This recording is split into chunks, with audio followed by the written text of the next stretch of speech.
All right, imagine this.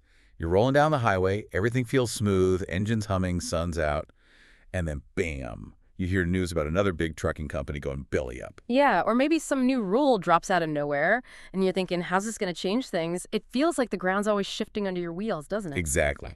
Okay, let's unpack this. Today, we are diving deep into the often bumpy reality of the trucking world right now. We've got a whole stack of sources here. And they don't just show the challenges, which are real, but also some pretty interesting solutions popping up from drivers themselves. Mm-hmm. What's fascinating here is seeing how these big, industry shifts the economy, new tech, regulations, how they really hit home for truckers day to day. So our goal here is to connect those dots for you. Look at it from different angles, see how it affects your life, and importantly, how drivers are actually grabbing the wheel, taking control. Absolutely. We're looking at everything, articles on bankruptcies, the latest regs, cool new tech, but also just real talk from truckers. We've been digging into stuff from Truckers VA and getting great perspective from the folks at lifeasatrucker.com and retirefromtrucking.com too. It's about what's happening, sure, but more like what can you actually do about it? Mhm. So let's start with the tough economic stuff. It's hitting hard. We just saw Indian Creek Express LLC out in Colorado file for Chapter 11 bankruptcy. Right. In Chapter 11, just so everyone's clear, that means they're trying to reorganize, not necessarily shut down completely, but it definitely signals serious financial trouble. Yeah, and this wasn't a tiny outfit either. They had dry vans, reefers, specialized loads running across multiple states. Yeah. It's definitely, like you said, another warning light flashing on the dashboard for everybody in the industry. And, zooming out, what happened to Indian Creek? It's kind of a snapshot of what lots of fleets are facing. You've got these crazy high fuel prices, first off. Diesel costs are just eating profits alive, especially for the midsize guys who can't absorb it like the mega fleets. Right. The buffet analogy you mentioned earlier, diesel eating profits like a buffet, that really sticks. Exactly. Then you add the weak spot market rates. Finding decent paying loads right now, it's tough. Sometimes it feels like you're taking a loss just to keep the wheels turning, hoping it leads somewhere better. Taking a loss and praying. Wow. Yeah. And credit's tight, interest rates are up, so getting loans, leasing equipment, it feels more like a noose for some companies. Hmm. Plus, freight volumes have been kind of frozen, warehouses are full, demand is softer, and those big contracts, they tend to go to the mega fleets who can bid super low. It's a perfect storm almost. It really is. And it's part of this bigger trend we're seeing in 2024, maybe into 2025. Sources say over 3,000 carriers have already shut down this year. A lot of them are these mid-sized companies, the real backbone of freight movement. And we have to remember, this isn't just numbers on a spreadsheet. There's a real human cost here. Huge. You hear these heartbreaking stories from drivers like, my last check is still pending, and now my fuel card's dead. Mm-hmm. Or, they told us just last week everything was fine. Now, just voicemail. Yeah, and the worst. Stuck at a truck stop 800 miles from home, again. It hits everyone, drivers, dispatch, office folks, the lease purchase guys, even the vendors who supplied them. Lives turned upside down. So the question is this just Indian Creek? Or is it, a sign of something bigger? Well, look at DSV, a huge global logistics company, right? They actually just hit the brakes on their plans to expand their U.S.-Mexico operations. Oh, interesting. Why? Because, their words, trade volumes are down, freight isn't flowing like they expected.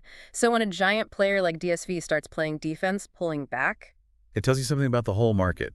Fewer cross-border loads, maybe? Exactly. It signals that even the big guys are feeling cautious, rethinking things. It definitely tightens the market for everyone. Okay, so bringing this section together. Bankruptcies, big players getting cautious. What's the bottom line for the individual driver? Seems like that phrase, new era, really fits. You've got to adapt. Like one source said, if you don't have multiple revenue streams, you're on thin ice. Yeah. Relying on just one thing might be too risky now. Okay, so speaking of adapting and change, let's pivot a bit. Let's talk regulations and new tech, because that's shifting fast too. And here's something that might raise some eyebrows, especially coming from California. CARB, that's the California Air Resources Board, they actually eased up a bit on their truck rules. Yeah, they softened the Advanced Clean Trucks rule, the ACT rule. Yeah. That's the one pushing for more zero-emission trucks, ZEVs. So what does softened mean exactly? Well, basically, truck makers can now sort of pool their credits, and they can shift ZEV sales targets between different truck classes. It gives them a little more flexibility, some breathing room. Interesting. How are people reacting to that? I imagine it's mixed. Oh, definitely. What's compelling here is you get totally different takes. The truck manufacturers, they're relieved. They're saying, okay, this lets us ramp up production more responsibly, admitting, the charging infrastructure just isn't there yet. Makes sense from their side. What about suites? Fleet owners are kind of like, okay, maybe the state's finally seeing reality, but they're still hesitant. They're not rushing to buy electric semis until the charging, the range, the cost actually works for their business. Still skeptical. Very. Then you have environmental groups saying, hold on, CARB just gave the truck makers a free pass, a delay. They see it as slowing down progress. And the owner-operators, the small guys. For a lot of them, it's like, look, we're just trying to survive this freight market. We can't afford these political games right now. So, big picture. It signals that even California realizes that their original timeline for going all electric was maybe a bit too optimistic. The electric future, it's coming. But this move kind of proves it ain't ready for full throttle just yet. Okay, so if full electric isn't quite here, are there solutions for today? Things that bridge the gap. That brings us to something pretty neat. Revoy's electric dolly. Have you seen this? I've read about it. It's like an extra axle that pushes the truck. Kind of. It's a quick attach electric dolly. Yeah. You hook it up to your kingpin, and it basically turns your diesel rig into a hybrid right there on the spot. They call it a plug-and-haul setup. It uses its own electric motors to help push, gives you about 300 miles of electric assist range. 300 miles? That's pretty decent, but charging must take forever, right? Well, that's the clever bit. They're planning swap stations. You just drop off the depleted dolly, grab a fully charged one, and keep rolling. Yeah. Minimal downtime. It even has autonomous assist to sync up perfectly. Swap stations. Okay. And the benefit? They're claiming 40 to 50% less diesel used. That's huge savings if it pans out. Okay, yeah, that would definitely get people's attention. But how are drivers reacting? You know how truckers feel about new tech sometimes, for sure. We're seeing some skepticism, naturally. You hear, great, more tech means more stuff to break, or what happens if that dolly glitches out on me? Fair questions. Totally. Been burned before, maybe? Exactly. But the optimists, especially the fleet managers, they see the dollar signs. Fuel savings, less downtime with the swaps, staying compliant. It looks good on paper. And the driver's behind the wheel. They seem pretty practical about it. The general vibe is, look, if it actually works, doesn't break down, and saves me fuel money, yeah, I'll give it a shot. Yeah. What's compelling about Revoy is it feels like a real bridge. It connects the diesel trucks we have now with that electric future everyone's talking about. And in trucking, practical solutions usually win. Right. Functionality over flash. Okay, another angle on greener trucking is renewable natural gas, or RNG. Let's talk about that for a second. Oh, yes, RNG. So what is it exactly? Sounds fancy. It's actually kind of wild. It's methane gas, but captured from places like landfills, cow manure, yes, cow poop, and wastewater plants. They clean it up, and then you can use it as fuel, just like regular natural gas. Huh. Turning cow burps into horsepower. Basically. And the benefits are pretty clear. It burns cleaner than diesel. You can use existing natural gas trucks. It can save money on fuel. And it gives companies a nice sustainability story. Sounds promising, but are there downsides?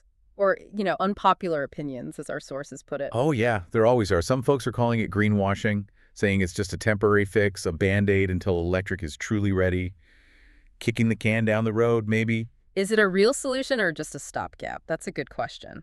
And then there's the issue for smaller operators. Who's actually using RNG right now? Mostly the big fleets, the ones with the money and the infrastructure already set up. So owner-operators might feel left out again. Seems likely. The infrastructure for RNG fueling is also still pretty limited. It's mostly concentrated in places like California and Oregon. So if you're not running there regularly... It doesn't help you much. Right. So the big takeaway here, trucking is changing again. Whether it's RNG, electric, AI, whatever it comes next, if you're not paying attention, you really risk getting left behind. Okay, let's shift from all that high-tech stuff to something surprisingly low-tech, but effective. Syracuse, New York, and their clanker. The clanker. I love this story. So many trucks hitting that low bridge. Yeah, the Onondaga Lake Parkway Rail Bridge. It's only 10'9". They tried everything, signs, flashing lights, GPS warnings. Nothing consistently worked. Trucks kept hitting it. Became infamous on YouTube, probably. Oh, for sure. So their solution, a big swinging metal bar hanging before the bridge. If your truck's too tall, you hit the bar first, and it makes this loud Lairk noise. Simple. Does it work? Apparently, yes. It's low-tech, high-volume noise. Sometimes simple is best. And what do truckers think? Are they annoyed by it? Actually, no. Most reactions are pretty positive. Like, honestly, I'd much rather hit a clanging bar than the bridge itself. Way cheaper. Others point out, you get these rookies in rental box trucks who have no idea about height. That clanker is probably going to save lives. So the relevance for you listening, it's basic safety. Avoid the crash. Avoid the YouTube fame for the wrong reasons. It's just a good reminder. Know your height. Know your route. Simple stuff matters. That clank could save you a world of hurt. Okay, here's where it gets really interesting, I think. We've talked about bankruptcies, regulations changing, new tech like dollies and RNG, even this clanker. What ties all this together? It all points back to one really crucial idea. You, the driver, need to take control of your own future in this crazy, fast-changing industry. Exactly. That's the core message, especially coming from Hervey and the folks at Life as a Trucker and Retire from Trucking. They're really focused on this. Their whole thing is, we want to help you get out of trucking on your terms. It's not just about managing your clock for the dispatcher or the shipper anymore. It's about managing your time, your future, for yourself. Managing time for yourself. I like that framing. Yeah. And they see a practical solution to help drivers deal with all the stress and uncertainty. They want to, and I'm quoting here, train as many truckers as possible on how to use AI in order to create extra streams of income. AI. Okay, that sounds futuristic. How does that work for a trucker? Well, it's not about building robots. It's about using AI tools that are already out there. Maybe using AI to analyze freight lanes and find better paying lows, or optimize your routes to save fuel, or even handle some of the back office paperwork like invoicing, things that save you time and money. Ah, okay. Practical AI tools. Right. Stuff that creates a bit of a buffer, a shield, as they say, against the crazy swings in freight rates or the economy. It helps you plan your retirement on your schedule, not someone else's. And maybe it softens the blow if, God forbid, your company suddenly disappears. It's about building that safety net before you need it. Precisely. It's empowering you, giving you options, control, not just waiting to see what the industry throws at you next. Yeah, that really resonates. It's about empowerment. The smartest folks in the game, they're already doing this. They're learning new skills, maybe dabbling in online stuff, figuring out AI, diversifying, while they're still driving. It's not necessarily about quitting trucking tomorrow. It's about building that backup plan, that side hustle before you hit burnout or, the company hits bankruptcy. And resources like the ones we mentioned. They respect drivers, they support you, they offer real-world advice, survival tips, and help you plan that next step, whatever it is. It's proactive, taking charge. Absolutely. So the message is clear. Don't wait for dispatch to ghost you. Don't sit around waiting for California or anyone else to figure things out for you. Don't let the freight market dictate your entire life. You don't need some kind of miracle to happen. What you need is a plan. Your plan. So learn the industry game, stack up your options, and own your own outcome. Manage your time, yes, but manage it for your future self too. So wrapping up this deep dive. In an industry that's constantly throwing curveballs, both old and new, your best tool. It's your own ability to adapt, to look ahead. It's about building that personal resilience, not just hoping the road ahead stays smooth, because let's face it, it probably won't always be. Right. So maybe the final thought to leave you with is this. What's one new skill, just one thing you could start learning today, maybe even in your downtime in the cab? Something that could help shape your future on your terms, no matter what the economy or regulations or technology does next. Something that you want. Thanks so much for joining us for this deep dive. Keep digging, stay informed. Knowing what's going on is half the battle, maybe more. It helped you spot those opportunities. We'll catch you on the next one.